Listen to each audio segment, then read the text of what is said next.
Militer Rusia memperbarui informasi operasi militer khusus di Ukraina dalam 24 jam terakhir.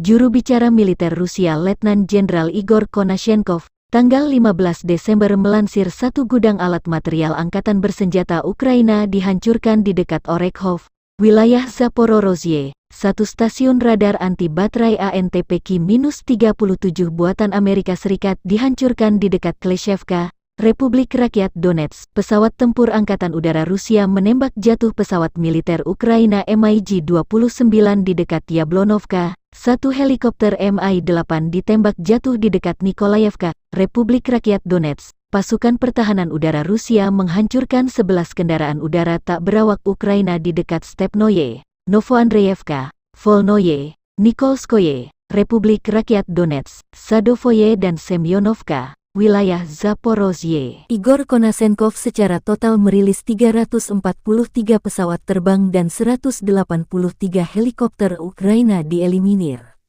Termasuk 658 kendaraan udara tak berawak, 396 sistem rudal pertahanan udara, 7.099 tank dan kendaraan tempur lapis baja lainnya dinetralkan. Juga 931 kendaraan tempur yang dilengkapi dengan MLRS, 3.685 meriam dan mortir artileri lapangan, serta 7.599 unit militer khusus perangkat keras dihancurkan selama operasi militer khusus, kata Konashenkov. Dari kubu Kiev, Kementerian Pertahanan Ukraina melansir 590 prajurit Rusia meninggal dalam 24 jam terakhir. Termasuk 5 tank, 9 kendaraan tempur dan 12 unit artileri dinetralkan.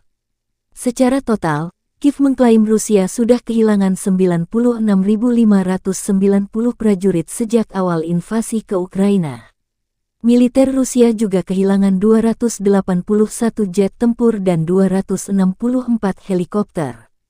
Presiden Ukraina Volodymyr Zelensky terus menggalang solidaritas negara-negara Barat agar bersatu mengalahkan Rusia. Konflik Rusia-Ukraina mendekati bulan ke-10 tepatnya hari 295. Belum ada tanda-tanda perdamaian.